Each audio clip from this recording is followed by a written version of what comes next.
Ngayon po pala, magluto ako ng tortang sitaw. Ito po ang sitaw niya. Kung nakita niyo po yung ganito na siya kapino, inihiwa ko po siya ng slice na sobrang maliit para po madali siya maluto. Sito po itong gulay ito, ganito po siya. Yan. Nasa halagang ano lang po ito pagkabili ko, 30 pesos. Tapos, haluan ko po siya ng giniling na pork. Itong pork naman po, nasa halagang 100 pesos lang din po pagkabili ko. Ito na po yung mga sangkap niya. Meron po akong itlog. Tsaka yung carrots po, kamatis, bawang sibuyas.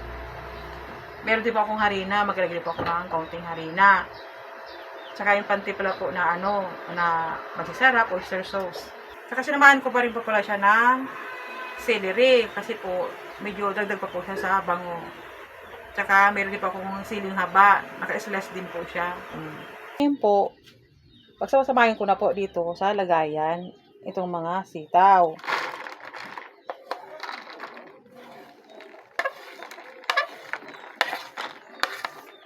Inuna ko po nilagay yung sitaw.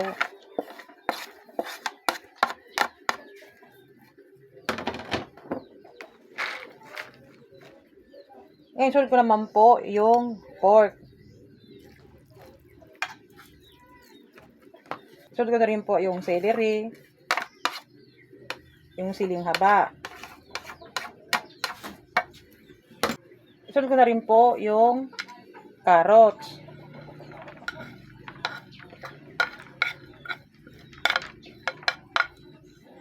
Saka din po yung kamatis, sibuyas, at bawang.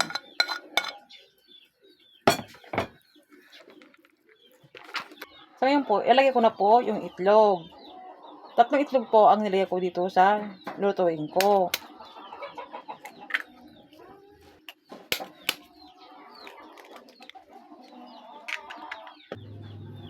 Ito po pala dito nilagay ko. Ngayon po, kayo na lang po magtsansa kung ilang pong itlog ang ilalagay nyo po dito sa lutuin yung sitaw. Nagagawin nga siyang torta. Ngayon po, maglalagay na po ako ng kaunting harina. Para pag pinirito po siya, may siya, yung medyo magbuo.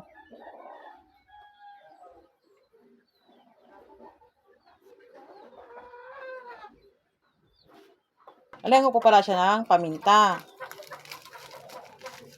Para itong paminta kasi, dagdag pa siya sa bango. Timpa ako ng isang buong magic sarap. Isang buo po nilagay ko kasi medyo madami po yung lulutuin ko.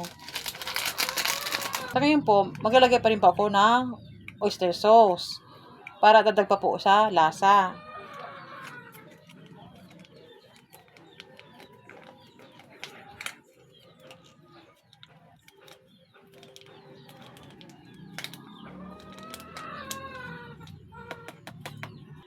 Sa ngayon po, haluin na po natin. Para mag-ano po yung mga niya, ingredients niya dito sa sitaw, kumapit.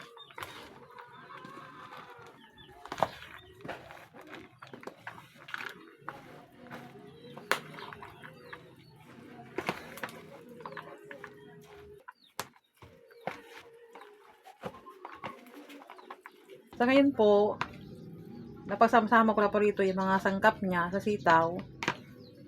Pwede na po ito na piprituhin ko na.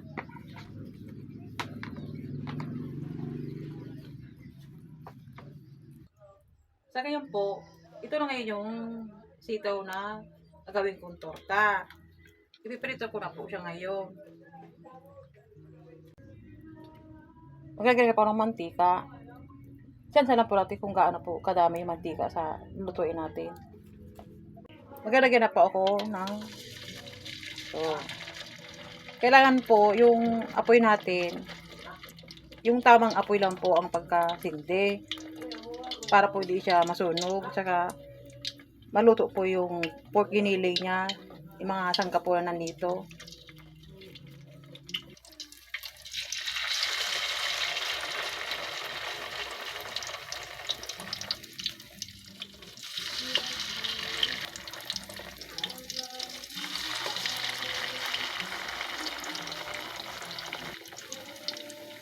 ngayon po, balitarin ko na po muna. Para yung sa ibabaw naman po ang maluto. Ayan o, medyo brown na po siya. Basta kailangan po talaga, yun na lang ang apoy niya.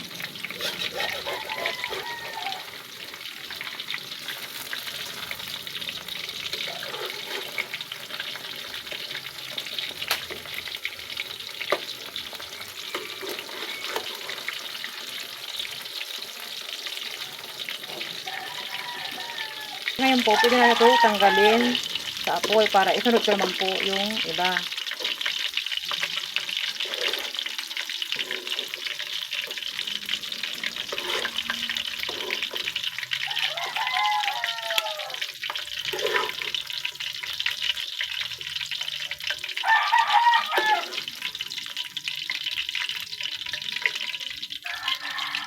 Ngayon, sunod ko naman po yung pangalawang salang.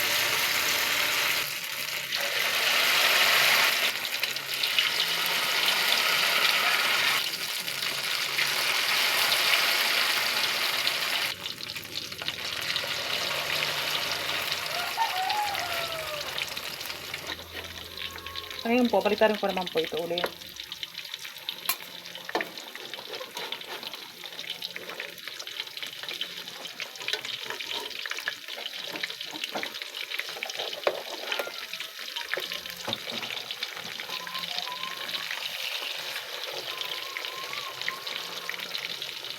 So, ngayon po, tanggalin ko naman po ito yung pangalawang salang.